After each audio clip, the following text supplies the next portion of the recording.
그리스도인은 세상에 설득당하는 사람이 아니라 세상을 설득하는 사람이 되어야 합니다. 적어도 우리가 세상이 모르는 세상과 다른 그리스도인이라면 세상에 설득을 당할 것이 아니라 세상을 설득하는 사람이 되어야 합니다. 그런데 어찌 보면 우리는 설득하기보다는 오히려 세상에 설득당하고 사는 건 아닐까. 왜 그런가 생각해 봤더니요, 여러분, 설득이 되려면, 설득을 하려면 증명이 필요합니다. 증명이 필요해요. 누군가를 설득하려면 근거가 분명해야 됩니다. 즉, 증명돼야 설득이 되는 거지요. 여러분, 우리가 세상과 다른 건 믿음이에요. 다시 말해, 우리가 세상을 설득하기 위해 필요한 증명은 믿음입니다. 믿음은 행동이 증명합니다. 다시 말해, 여러분, 우리가 삶의 현장에서 믿음으로 행동할 수 있다면, 그래서 그것이 드러나게 된다면 세상은 반드시 우리의 믿음의 증명을 통해 설득될 것입니다.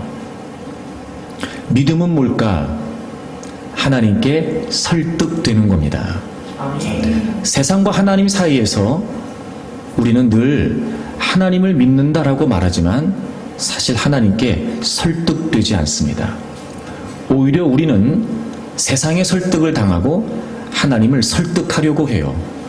사실 믿음이 있기 때문에 하나님께 설득당해서 세상을 설득하려고 해야 되는데 말입니다. 결국 하나님께 설득당하는 믿음을 통해 행동으로 증명되지 않으니까 여러분, 우리는 세상을 설득할 수 없었던 겁니다. 특히 이 믿음이라는 건요, 어려울 때 더 빛이 나게 됩니다.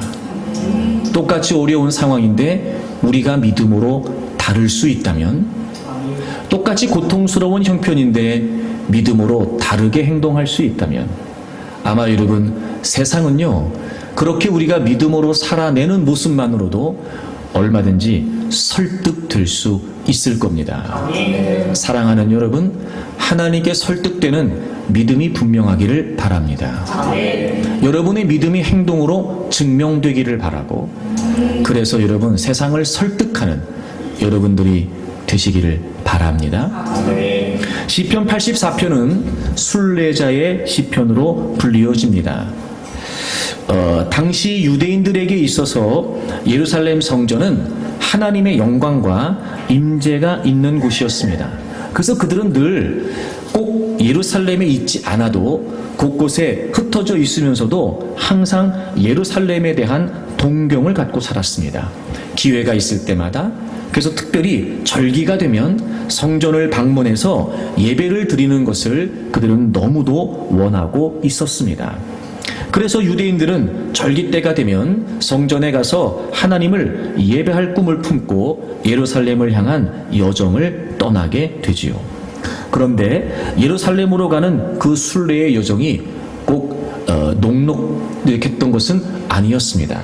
오늘 우리가 함께 읽은 본문 6절에 보면 그들이 눈물 골짜기로 지나갈 때에 이런 표현이 나와요. 눈물 골짜기. 여러분, 여기에 눈물 골짜기라는 건 실제하는 지명이라기보다는 어디나 있을 수 있는, 그 순례의 여정에 가는 곳마다 있을 수 있는 메마르고 황폐한 골짜기의 상징적인 의미를 갖습니다. 너무 고통스럽고 또 너무 힘들고 너무 벅찬 그런 골짜기를 그들은 거쳐야 했습니다. 그 순례의 여정을 포기하고 싶을 만큼, 그런 절망을 느낄 만큼 힘겨운 과정이었습니다. 그런데 그들은 하나님의 손길을 경험하면서 다시 일어서서 예루살렘을 향한 여정을 지속했고, 마침내 그토록 그들이 바라던 성전에 도착해서 하나님을 예배하면서 승리의 찬양을 부르는 대목이 바로 오늘 시편 84편의 내용입니다. 그렇습니다, 여러분. 우리의 믿음의 여정에도 눈물의 골짜기를 지날 때가 있습니다.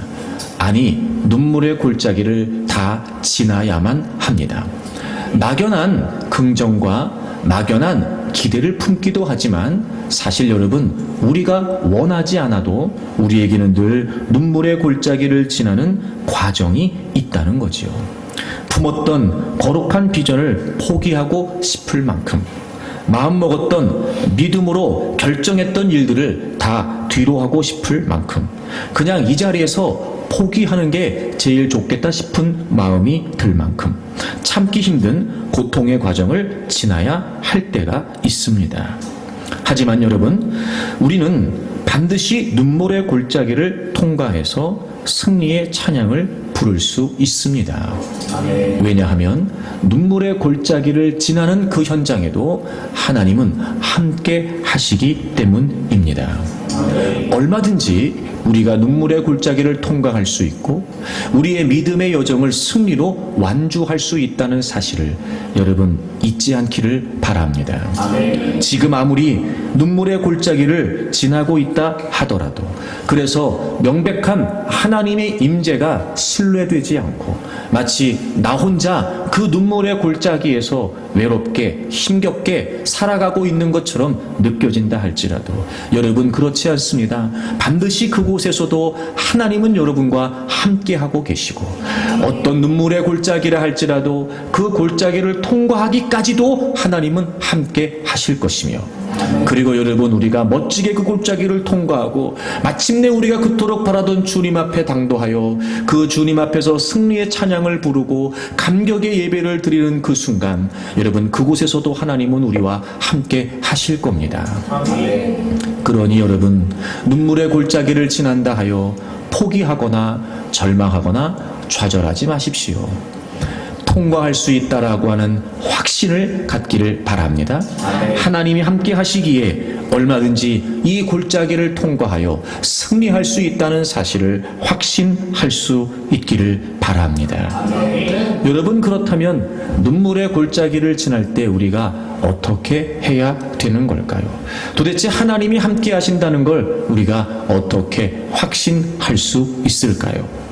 사실 이 시편 84편의 말씀은 우리가 지난 7월 기도회 때 한 주간 동안 나누었던 말씀이기도 한데요, 더 많은 분들이 함께 말씀을 좀 나누면 좋겠다 싶은 생각에 다시 좀 말씀을 나누려고 합니다.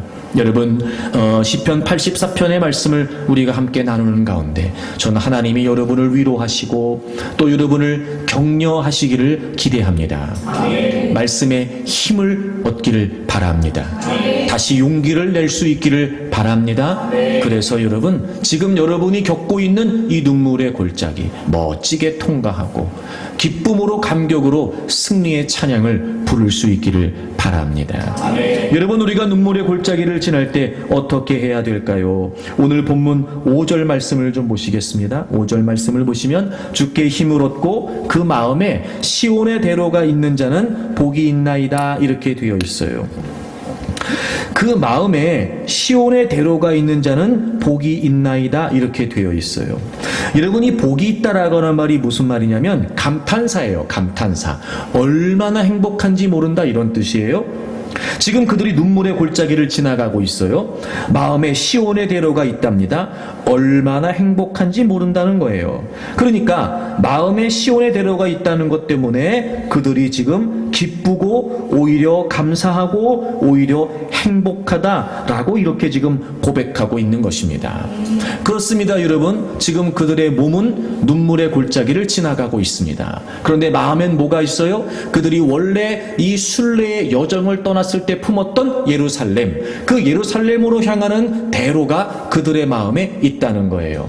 그래서 그들은 지금 눈물의 골짜기를 지나가고 있지만 얼마든지 감사할 수 있고, 그 눈물의 골짜기에서도요, 와, 얼마나 행복한지 모르겠네, 이렇게 여러분 감격하면서 그 눈물의 골짜기를 통과했다는 걸 우리에게 알려주고 있는 거예요. 그렇습니다, 여러분. 우리가 눈물의 골짜기를 지날 때 어떻게 해야 되느냐? 먼저 여러분, 우리는요, 하나님의 비전을 품어야 됩니다. 몸은 눈물의 골짜기입니다. 다시 말해, 꿈을 가지고 출발을 했어요. 예루살렘에 당도하여 하나님을 예배하겠다 싶은 부푼 꿈을 안고 여러분 그들이 순례의 여정을 지금 시작했다는 겁니다. 근데 지금 눈앞에는 눈물의 골짜기밖에 보이지 않아요. 그러니 이 정도 되면은요, 이제는 꿈도 희망도 다 사라진 겁니다. 부푼 꿈을 안고 여정을 시작했으나 그 모든 것들이 다 사라져버릴 만큼 지금 당장에 있는 이 눈물의 골짜기도 버겁게 느껴지니 여러분 먼 미래에 언제 당도할지 모르는 이 순례의 여정 끝에 내가 하나님을 예배한다, 그렇게 여러분 꿈꿨던 그것은 다 무용지물이 됐는지도 모르죠. 그런데 여러분 이 순례 여행객들이 어떻게 눈물의 골짜기를 통과했냐면, 몸은 눈물의 골짜기에 있었는데 여전히 그들의 마음속에는 그 예루살렘을 향한 대로가 품어져 있었다는 거죠. 그런 여러분, 그들은 끊임없이 그 비전을 바라보고 그 환상을 바라보면서 눈물의 골짜기를 지나가지만 여전히 마음에 시온의 대로를 품고, 그래 내가 이 눈물의 골짜기를 통과하여 하나님을 예배할 수 있지, 그래 내가 이 눈물의 골짜기를 통과하여 마침내 예루살렘에 당도하게 될 거야, 그래서 나는 거기서 승리의 찬양으로 하나님을 예배할 거야. 그렇게 예루살렘을 향한 그들이 원래 품었던 마음, 그들이 원래 순례의 여정을 시작했을 때 갖고 있었던 그 비전을 여러분 그들이 마음속에서 놓치지 않고 있었다는 거예요. 그렇게 그들은 순례 여정을, 눈물의 골짜기를 통과하게 되고 마침내 그들이 그렇게 꿈꿨던 대로 예루살렘 성전에 당도하여 하나님 앞에 예배하면서 승리의 찬양을 부를 수 있었던 것입니다. 여러분, 우리가 믿음의 여정을 걸어가는 과정에 끊임없는 눈물의 골짜기를 우리가 통과해야 됩니다. 그때마다 우리가 흐트러지지 않고, 그때마다 우리가 흔들리지 않고, 물론 여러분 좀 버거울 수 있습니다. 그래서 지칠 수도 있지요. 때론 여러분 너무 무거운 삶의 무게에 털썩 주저앉을 수도 있습니다. 하지만 여러분, 그럼에도 불구하고 우리가 포기할 수 없는 것은 반드시 늘 우리의 마음에는 그럼에도 시온의 대로를 품어야 된다는 거예요. 하나님의 비전, 내 믿음의 여정을 출발하게 하셨던 분명한 하나님의 목적, 여전히도 나를 눈물의 골짜기를 통과하고 있으나 변함없이 나와 함께 하시면서 이 눈물의 골짜기에서도 나를 이끌어 가시는 그 분명한 하나님의 비전 말입니다. 여러분, 그걸 우리가 마음에 품어야 된다는 겁니다. 어찌 보면 이게 좀 모순되다라고 말할 수도 있을 겁니다. 이런 거지요. 지금 비전이 무슨 소용인가? 지금 꿈이 무슨 필요가 있는가? 당장에 목이 마르고 당장에 지친데 무슨 꿈 얘기가 가당키나 할까라고 말할 수 있을 겁니다. 그렇지요. 다 필요 없는 겁니다. 비전이고 꿈이고 목적이고 다 소용없습니다. 근데 여러분, 우리가 놓치지 말아야 돼요. 아니, 쏙지 말아야 됩니다. 비전이 필요 없다고 생각되는 그 현실에서 사실 정말 필요한 건 역시 비전이었던 거예요. 꿈이 무슨 소용이냐라고 말하는 그 현실에서 진짜 필요했던 건 꿈이었습니다. 얼마든지 몸은 눈물의 골짜기지만 우리의 마음은 하나님의 비전을 품고 그 고된 현실을 우리가 이겨낼 수 있다는 걸 잊으면 안 된다는 겁니다. 여러분, 잊지 마세요. 오늘 하루 살고 인생 끝나는 거 아닙니다, 여러분. 그런 여러분, 우리가 어찌 오늘 힘들다 하여 내일의 희망을 포기할 수 있으며, 오늘 우리가 어찌 이 자리가 힘들고 괴롭다고 하여 오늘 주저앉아 내일을 우리가 포기할 수 있겠냐 말입니다. 사랑하는 여러분, 여러분이 지금 어떤 눈물의 골짜기를 통과하고 있다 할지라도 하나님의 비전을 가슴에 품으십시오. 그래서 여러분, 우리는요 언제나 하나님의 비전이 우리에게 있다라고 하는 분명한 의식을 가지고 어떤 상황에서도 거룩한 자존감을 갖고 우리가 당당히 서 있어야 합니다. 그래서 여러분, 눈물의 골짜기를 지날 때는요 자꾸 우리의 생각과 우리의 마음이 흐트러지게 되지요. 그게 뭐냐면 방황이에요. 흔들린다는 건 방황입니다. 비틀거린다는 건 방황이에요. 주저하기 시작합니다. 어디로 가야 될지 전전긍긍 막 머뭇거리면서 때론 여러분 그 자리에 털썩 주저앉기 십상이에요. 방황입니다, 여러분.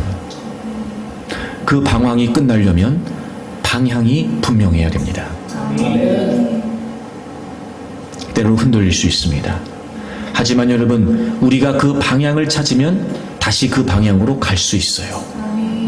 때론 여러분, 앞이 보이지 않을 수 있습니다. 오늘 하루 내가 견딜 수 있을까? 내일이라는 게 나한테 있을 수 있을까? 여러분, 그렇게 하루를 보내면서 너무 막막한 마음으로 그렇게 여러분 곤고하게 하루를 보낼 수도 있겠죠. 과연 내가 내일을 예상할 수 있을까? 여러분, 그런 마음이 들 수도 있어요.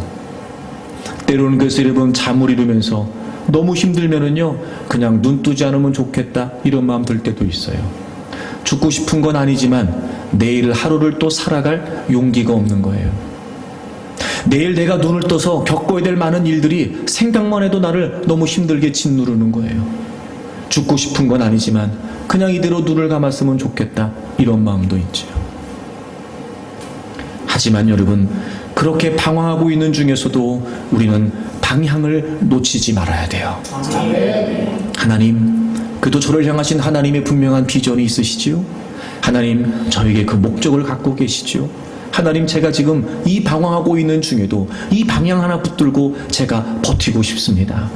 하나님, 제 마음에 시온의 대로를 품을 수 있도록 다시 한번 저를 향하신 하나님의 비전을 상기시켜 주시고 저를 왜 이 땅에 존재케 하시는지 분명한 하나님의 목적을 알게 해 주십시오. 아멘. 버티는 겁니다, 여러분. 버티기라도 하십시오, 여러분. 아멘.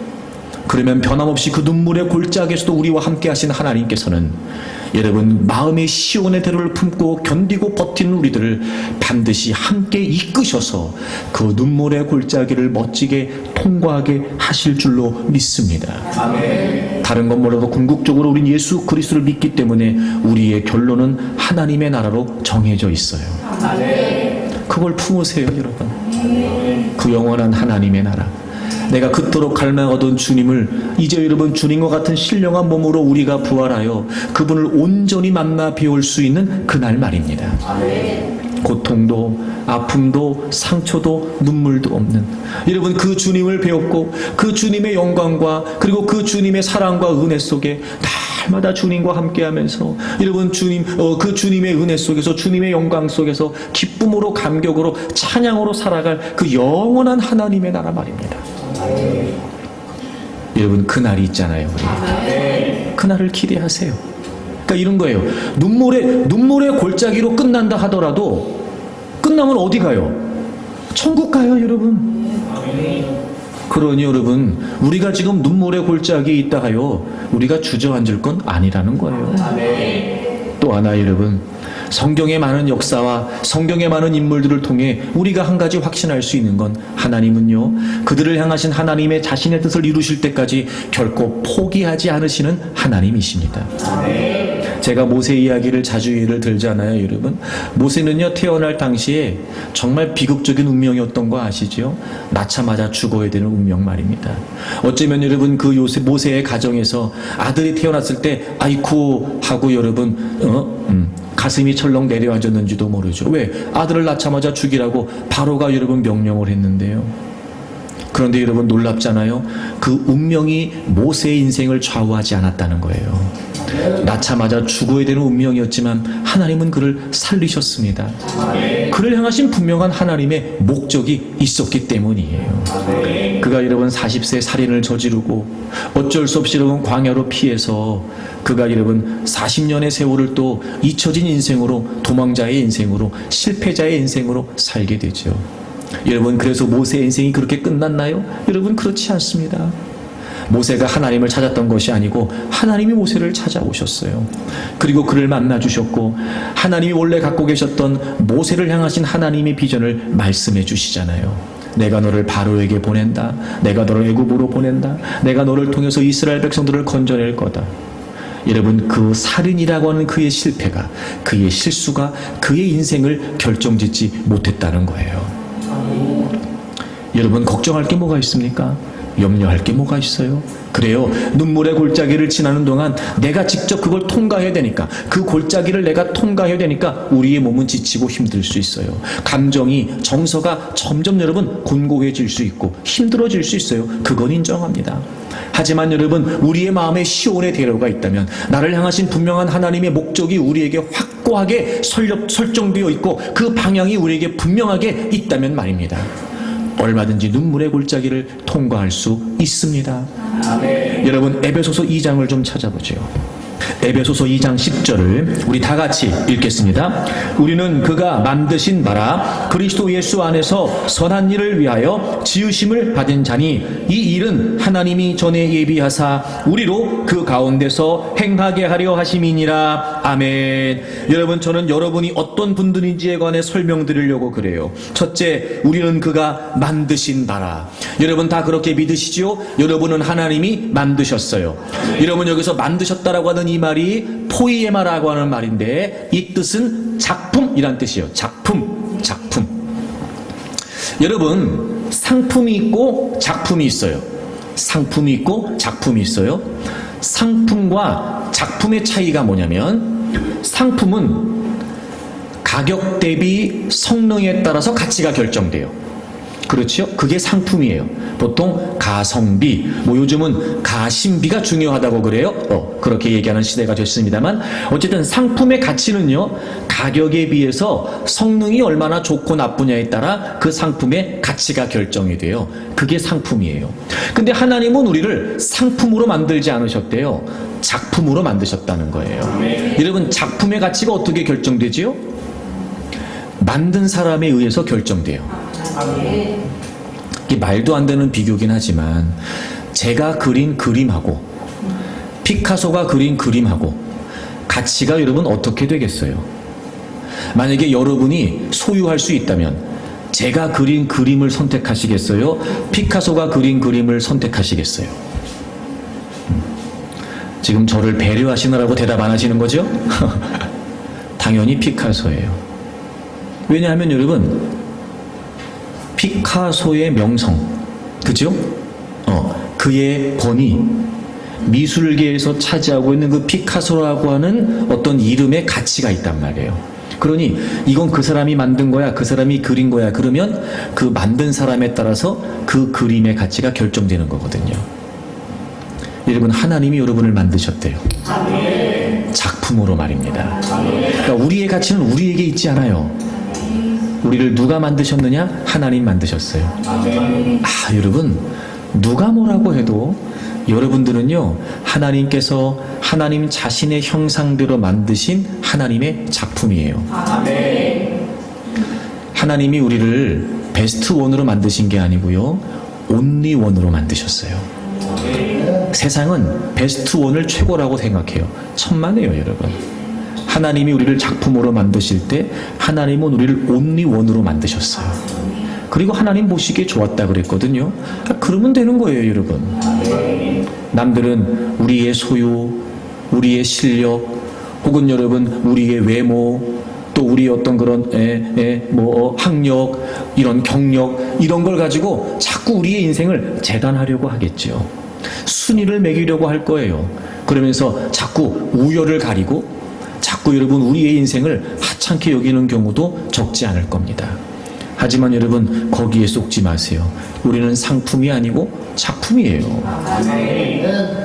나는 여러분들이 다른 건 몰라도 나는 하나님에 의해서 지어진, 하나님의 형상대로 지어진 하나님의 작품이다.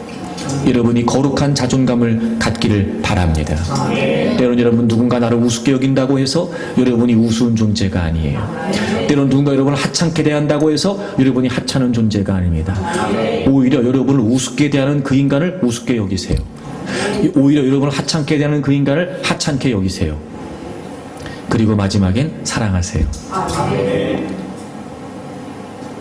하나님이 우리를 만드셨으니까. 또 하나, 하나님이 우리를 만들고 그리스도 예수 안에서, 그러니까 여러분, 이건 구원을 말해요. 구원. 여러분, 예수 그리스도를 통해서 우리가 이제 구원받았어요. 선한 일을 위하여 지으심을 받았대요. 그런데 하나님이 우리를 지으셨는데 그냥 지으신 게 아니고 선한 일을 위해서 지으셨대요. 선한 일. 여기서 선한 일이라는 건 바로 하나님께서 예비하신 목적을 말해요. 하나님의 분명한 목적, 하나님의 분명한 계획을 위해 하나님이 우리를 지으셨대요. 근데 이 일은요, 하나님이 이전부터 예비하셔서 하나님이 정하신 계획이기 때문에 우리로 하여금 그 가운데서 행하게 하신다는 거예요. 여러분 한 분 한 분을 향하신 하나님의 분명한 목적이 있습니다. 그러니까 우리가 존귀한 이유는 하나님이 만드셨기 때문이고, 두 번째, 우리가 존귀한 이유는 우리 안에 하나님의 목적이, 하나님의 비전이 담겨져 있기 때문에 그래요. 그리고 하나님은 우리를 그 하나님의 목적 안에서 행하도록, 그 하나님의 목적을 이루도록 우리를 이끌어 가신다는 거예요. 우리가 모른다고 해서 우리를 향하신 하나님의 목적이 없는 게 아닙니다. 혹 우리가 지금 하나님의 목적대로 살지 않는다고 하더라도 그렇다고 하여 우리를 향하신 하나님의 목적이 없는 건 아닙니다. 그러니 여러분, 항상 눈물의 골짜기를 지날 때마다 우리가 마음에 시온의 대로를 품어야 되기 때문에, 무엇보다 하나님이 여러분을 만드셨다는 것과 여러분을 향하신 분명한 하나님의 목적, 하나님의 비전이 있다는 걸 잊지 마세요. 작게는 지금 당장 직면하고 있는 문제 속에 여러분, 하나님은요 결코 우연히 일을 겪게 하시는 분이 아니세요. 지금 좀 어려울 수 있잖아요. 거기에도 하나님의 목적이 담겨져 있어요.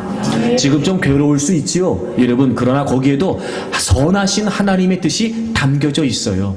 그러니 여러분, 방황하지 말고 내가 이 일을 겪게 하시는 하나님의 이유가 뭘까? 하나님의 목적을 찾으세요. 그리고 여러분, 궁극적으로 이런 과정을 통해 하나님이 우리를 어떻게 쓰시려고 하는 걸까? 내 인생을 향하신 분명한 하나님의 목적은 뭘까? 여러분, 그걸 끊임없이 찾으시란 말이에요. 그러면 여러분, 여러분의 인생에 어떤 폭풍우가 불어닥친다 할지라도 결코 우리가 방황하지 않고 마음의 시온의 대로를 품고 눈물의 골짜기를 통과할 수 있습니다. 사도 바울이 로마로 가기 위해서 배를 타고 항해를 시작합니다. 그런데 우리가 알고 있는 것처럼 유라굴로라고 하는 큰 태풍, 광풍을 만나게 되죠. 며칠 동안 여러분, 해도 또 달도 보지 못한 채 계속되는 그 폭풍 속에 이제 죽을 날만 기다리고 있었던 어느 날, 여러분, 사도 바울이 많은 사람들 앞에 나서서 여러분 안심하세요. 여러분 이제 괜찮습니다. 우리 다 목숨이 안전할 수 있고요. 우리 무사히 다 육지에 도착할 수 있습니다. 라고 이야기를 하게 되죠.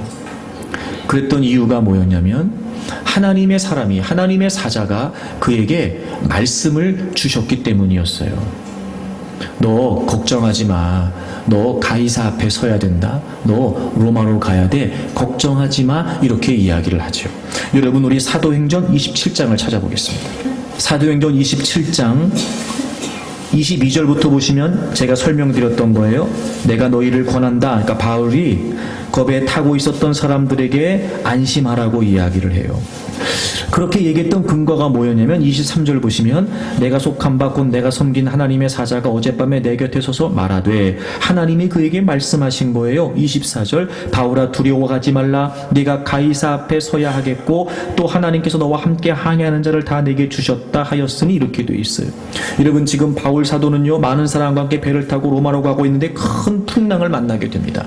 큰 풍랑 속에 지금 있는 거예요. 그런데 그 밤에 그가 하나님의 말씀을 듣게 돼요. 너가 가이사 앞에 서야 될 거야. 너 로마로 갈 거야. 걱정하지 마라. 라고 한 하나님 말씀을 듣게 됩니다. 자, 여러분 23장을 좀 가보시겠어요? 23장 11절을 보세요. 그날 밤에 주께서 바울 곁에 서서 이르시되 담대하라. 내가 예루살렘에서 나의 일을 증언한 것 같이 로마에서도 증언하여야 하리라 하시니라. 아멘.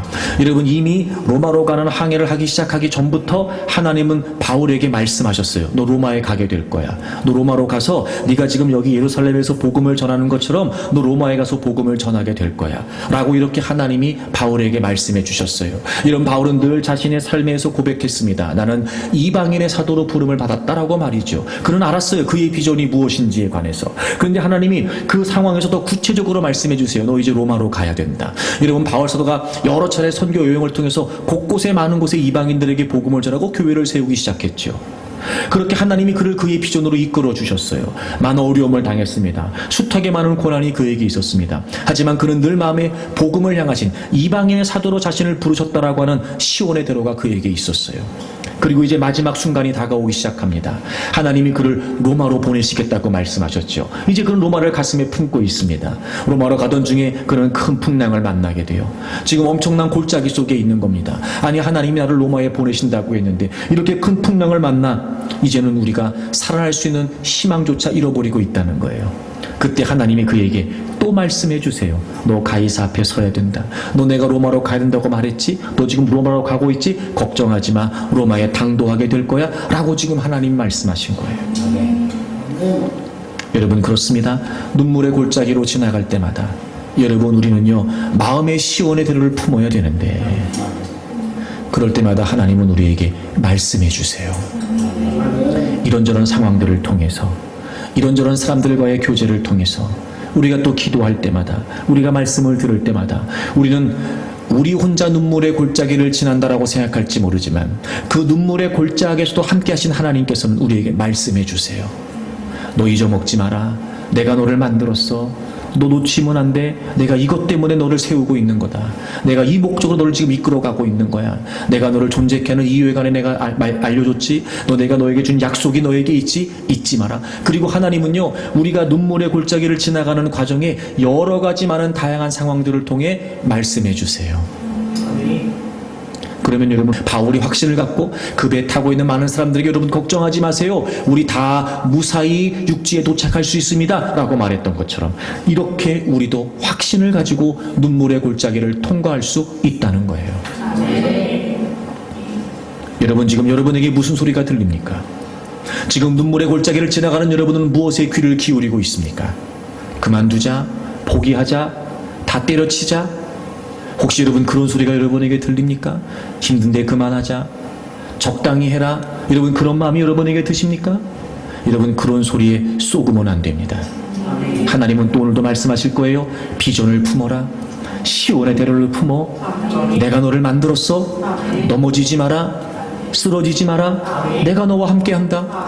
하나님 말씀하실 거예요.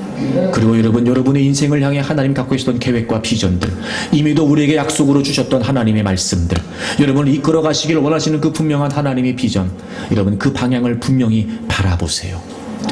몸은 눈물의 골짜기지만 마음의 시온의 대로가 있다면 얼마든지 우리는 눈물의 골짜기를 통과할 수 있으리라고 믿습니다. 여러분, 이 말씀 속에서 하나님의 음성에 귀를 기울이십시오. 여러분이 놓치고 있었던 분명한 여러분의 인생의 목적, 여러분의 방향, 여러분 다시 되찾을 수 있기를 바랍니다. 그리고 지금 이 눈물의 골짜기가 정말 고되고 포기하고 싶을 만큼 여러분에게 힘겨울 수 있으나 결코 놓치지 말고 마음의 시온의 대로를 품고 더 힘있게 눈물의 골짜기를 통과할 수 있기를 주의 이름으로 축복합니다. 여러분, 다시 본문으로 돌아오세요. 우리가 눈물의 골짜기를 지날 때 또 어떻게 해야 될까?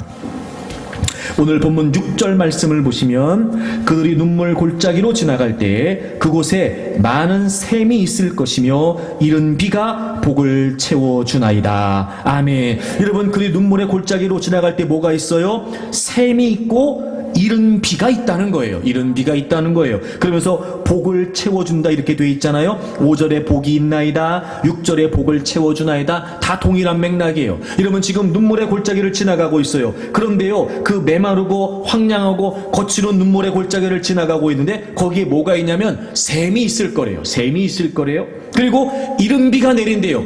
그래서 행복할 수 있다는 거예요. 그러니까 눈물의 골짜기를 지나가는데 여러분, 그 메마르고 그 척박한 눈물의 골짜기를 지나가는데요, 우리와 함께 하시는 하나님께서는 그래, 니네 눈물의 골짜기 지나가고 있으니까 어디 한번 버텨봐라, 니네 한번 견뎌봐라, 죽든지 말든지 알아서 해라. 여러분, 이러시는 하나님이 아니세요. 우리가 눈물의 골짜기를 지나갈 때 하나님은요, 샘을 예비하시기도 하고 이른 비를 내려주시기도 해요. 그래서 정말 목이 타들어갈 때 여러분, 그 타는 듯한 갈증을 죽일 수 있도록 샘을 예비하시기도 하고, 정말 여러분, 이 사막과 같은 이 여러분 깊은 골짜기를 지나가면서 너무 지치고 힘겨울 때 여러분, 이른 비를 내려주셔서 우리의 몸을 적셔주시기도 해요. 두 번째, 여러분, 우리가 눈물의 골짜기를 지나갈 때 어떻게 해야 되냐면 하나님의 위로를 기대해야 됩니다. 사실 여러분, 우리가 아이고 못 살겠다, 더는 못 살겠네, 그럴 때마다 여러분, 우리 끝났으면 오늘 여기 못 있지 우리가. 그지요? 우리가 여러분 살면서 그런 적이 한두 번입니까? 확 죽어버릴까? 확 끝내버릴까? 나는 왜 이렇게 살아야 돼? 막 이러고 여러분, 그때마다 여러분, 우리가 생각하고 우리가 마음먹은 대로 하나님이 그래? 그만할까? 그래 그만해라. 그랬으면요, 여기 오늘 이 자리에 있을 사람 한 사람도 없습니다. 근데 희한한 건 뭐냐면요, 정말 못 버틸 것 같아요. 근데 하나님이요, 그 순간을 딱 넘어갈 수 있게 하나님이 샘을 터치세요. 더 이상 갈 수 있을까? 더 이상? 이제는 할 수 있는 게 아무것도 없다고 느껴지고 기대할 수 있는 소망도 다 무너졌다고 여겨질 때 말입니다. 그때 하나님이요, 그 암흑 같은 순간을 넘어갈 수 있도록 하나님이 이른비도 내려주세요.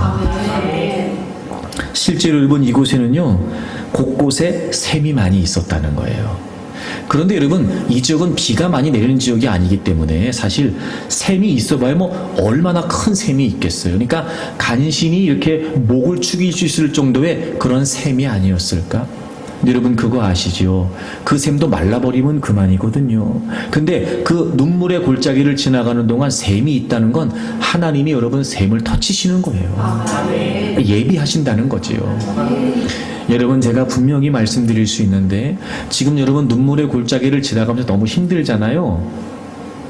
분명 여러분 가는 곳곳에요, 하나님이 예비하신 샘이 있을 거예요. 물론 때론 여러분 그 샘물로 목을 축인다고 해서 모든 갈증이 다 사라지지는 않을 수 있어요. 근데 이런 거지요, 멈추지 않고 몇 걸음이라도 더 나갈 수 있을 만큼 하나님이 목을 축이게 하시는 거예요.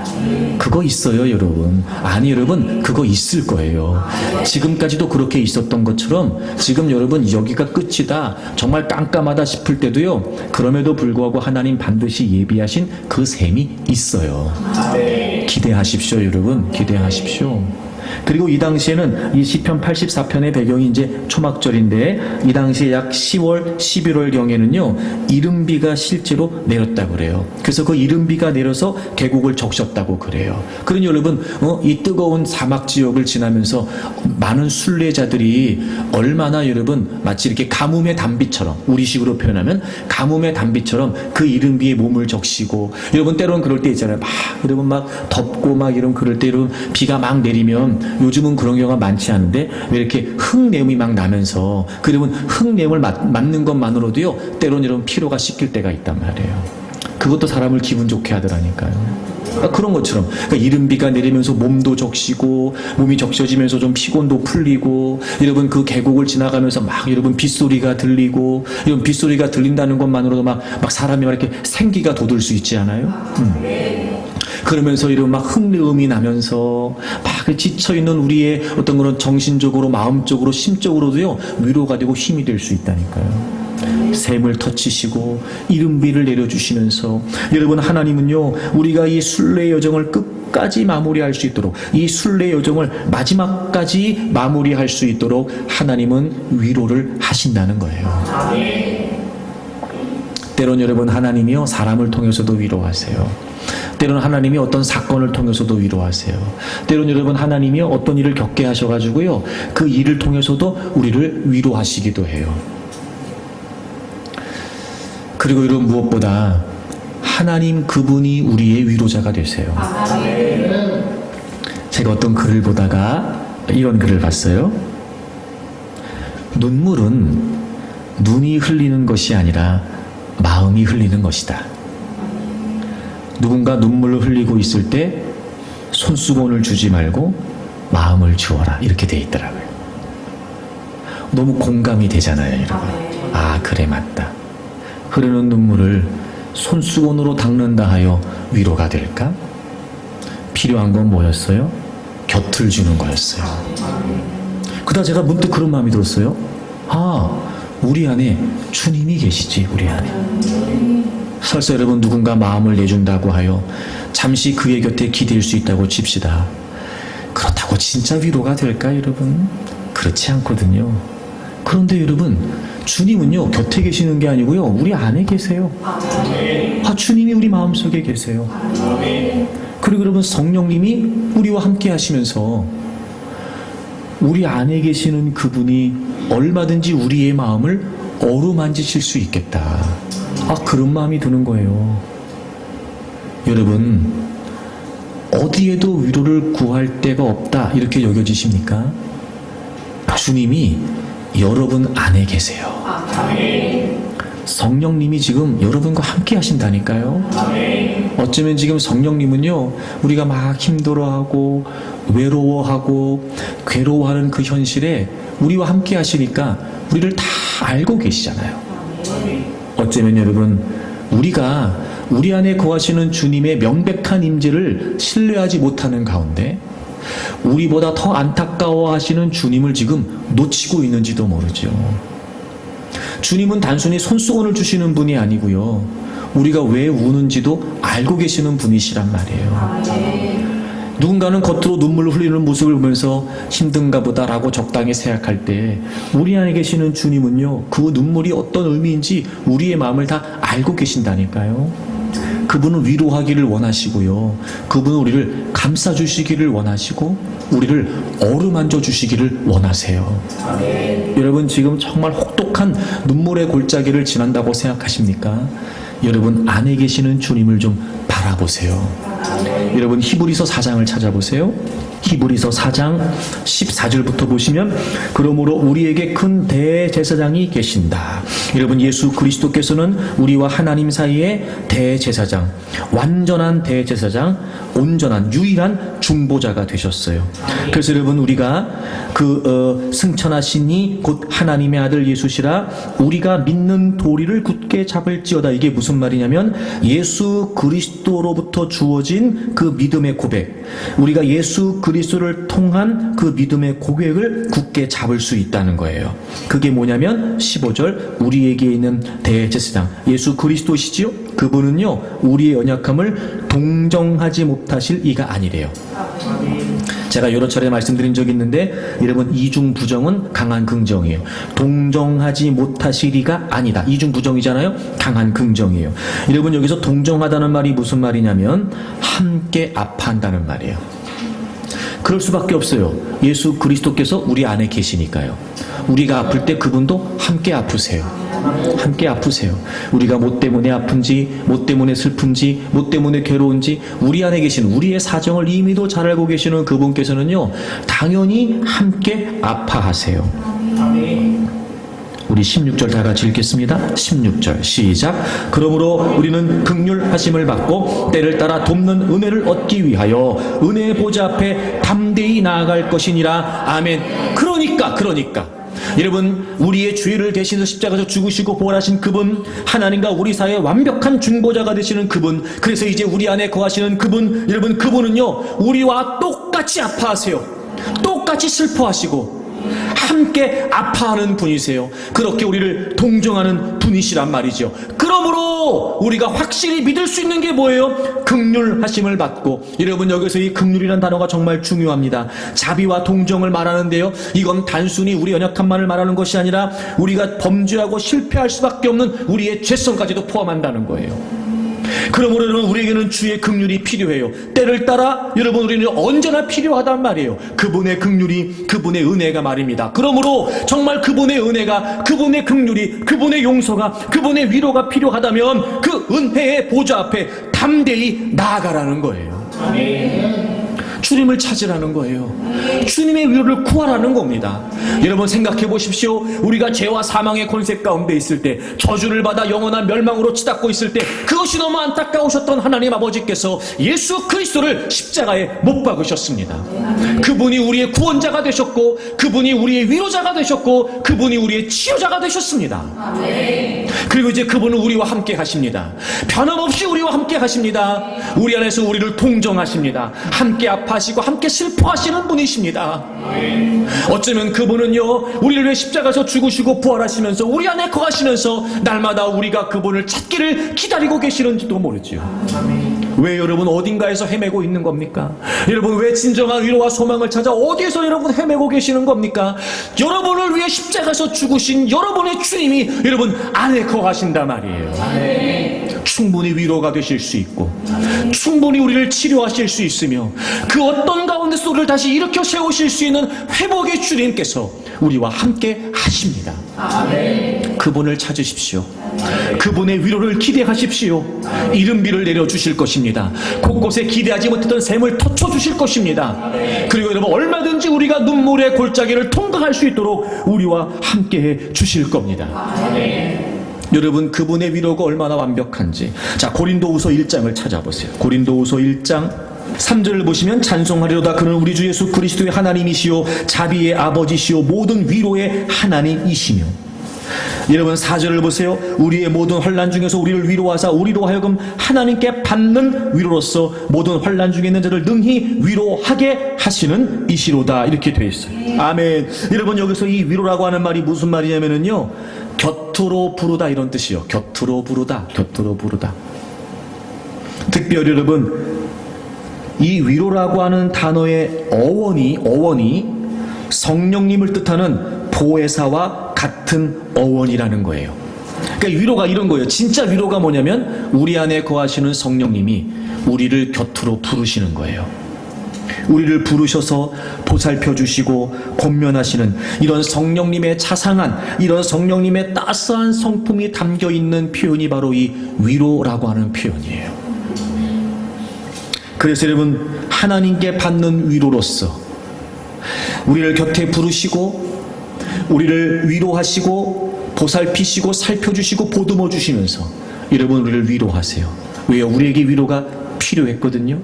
그래서 하나님은 우리가 위로 받게 하세요. 근데 하나님의 위로가 얼마나 완벽한지 그 받는 위로를 통해서 우리가 위로를 하게 하신단 말이에요. 여러분 우리가 위로가 필요한 사람이었어요. 그래서 하나님이 위로를 받게 하셨어요. 근데 여러분 그 위로가 얼마나 분명한지 이제 위로를 받았던 우리가 위로를 하게 하신다는 거예요. 위로를 구했던 우리가 하나님의 위로를 받고 이제 위로가 필요한 이들을 찾아 위로를 하게 하신다는 거예요. 위로의 대상이었던 우리가 이제 위로를 주는 자들이 될 수 있고 위로를 원했던 우리가 이제 위로를 하는 사람이 되는 거예요. 여러분 하나님의 위로가 이렇게 멋지다는 거예요. 그러니 여러분 다른 거 필요 없습니다. 다른 거 의미 없습니다. 물론 여러분 함께 있는, 가까이 있는, 사랑하는 관계 속에 있는 이들의 위로가 우리에게 위로가 되기도 합니다. 물론이에요. 하지만 여러분 그건 온전한 위로가 될 수 없어요. 그 어느 누구도 우리의 마음을 완전하게 어루만질 수 없습니다. 우리의 눈물을 멎게 하며 우리의 상처를 치유하며 우리를 다시 일으켜 세우는 진정한 위로는 오직 예수 그리스도 안에만 있습니다. 그분이 우리와 함께 하신다고요. 그분이 우리를 곁으로 부르신대요. 우리를 살펴주시고 우리를 여러분 보듬어 주시고 마처럼 왜 그런 거 있잖아요. 애들이 학교에서 뭐 친구들한테 얻어맞았다거나 따돌림은 당했다거나 애들이 학교에서 막 그렇게 뭐예요, 친구들하고의 관계 속에서 좀 그랬을 때 말입니다. 하여튼 막 여러분 약해 보이기 싫고 얕잡아 보이기 싫으니까 여러분 울지도 않으면서 막 꿋꿋하게 버티다가 집에 딱 들어서 엄마를 보면 무슨 말이 필요하겠어? 팡 터지는 거예요. 아 하고 울잖아요. 엄마한테. 그냥 엄마 품에 안기면 그만이에요. 그리고 꺽꺽거리면서 여러분 서럽다는 듯이 말입니다. 엄마는 여러분 그 아이가 우는 것만 봐도 알아요. 뭔 일이 있었구나. 너 왜 그랬어? 따지지 않습니다.